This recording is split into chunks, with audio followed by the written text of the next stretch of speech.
안녕하세요. 즐거운 의학TV의 닥터케입니다. 오늘은 모기가 옮기는 감염병 중 두 번째로 제3급 감염병 댕기열에 대해 알려드릴게요. 댕기열은 댕기 바이러스 때문에 생기는 감염병입니다. 댕기라는 말은 아프리카 언어로 악마의 영혼이라고 하는데 그만큼 심한 증상을 보이기 때문에 댕기열이라는 이름이 붙여진 거예요. 댕기 바이러스는 일본내용과 지카 바이러스와 같은 플라비 바이러스에 속하는 RNA 바이러스인데요. 현재 댕기 바이러스에는 4종류의 유형이 있어요. 한 가지 혈청형에 감염되고 회복되면 그 혈청형에 대해서는 평생 면역을 가지게 되지만 다른 혈청형에는 새로 감염될 수 있어요. 그래서 일생 동안 4번 감염될 수 있는 거예요. 지카 바이러스처럼 주로 이집트 순모기와 흰줄 순모기가 댕기 바이러스로 옮길 수 있는데요. 댕기 바이러스에 감염된 사람을 모기가 물면 모기 속에서 바이러스들이 증식해요. 이렇게 감염된 모기가 다른 사람을 물면 그 물린 사람은 댕기 바이러스에 감염되는 거죠.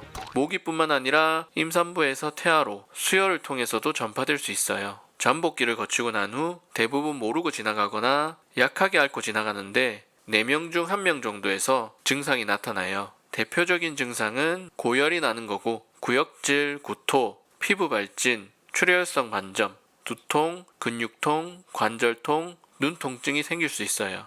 보통 일주일 정도면 회복됩니다. 하지만 댕기열에 걸린 사람 중에서 20명 중 1명 정도는 심한 증상이 나타날 수 있어요. 댕기열 증상들이 나타나다가 갑자기 출혈이나 쇼크로 사망할 수도 있는데요. 중증 댕기열은 적절하게 치료를 하면 치명률이 1-2% 정도인데 치료하지 않으면 치명률이 20% 이상 될 정도로 위험합니다. 이런 중증 댕기열은 성인보다 소아에서 잘 발생하고 이미 댕기열에 걸렸던 사람이 다른 혈청형에 다시 걸릴 때 잘 발생해요. 그래서 댕기열에 걸렸던 사람들은 다시 감염되지 않도록 더 주의해야 할 필요가 있습니다. 열이 떨어지고 난 이후 배가 많이 아프다거나 지속적으로 구토가 발생하거나 코나 입, 소변이나 대변 등에서 피가 나오거나 하면 바로 병원으로 가세요. 이는 중증 댕기열의 경고 증상으로 빠르고 집중적인 치료가 필요하니까요. 댕기 바이러스에 대한 특별한 치료제는 없고 발생한 증상에 대한 치료를 할 수밖에는 없어요. 확실한 백신도 없는데 현재 전 세계적으로 연구 중이에요. 댕기열이 의심되면 아스피린이나 비스테로이드성 진통소염제 등의 약은 라이 증후군이나 출혈을 유발시킬 수 있기 때문에 사용하지 않아야 합니다. 댕기열에 걸리지 않으려면 모기에 물리지 않는 것이 제일 중요해요. 집에 모기장도 설치하고 모기가 많은 곳에 갈 때는 밝은 색의 긴 옷을 입고 모기 기피제도 적절히 사용하고요. 댕기열이 발생한 나라로 여행을 갈 때는 더 조심해야 합니다.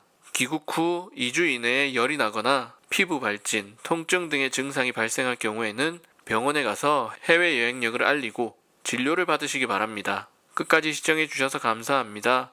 구독과 좋아요, 알림 설정 부탁드립니다. 오늘도 건강하세요.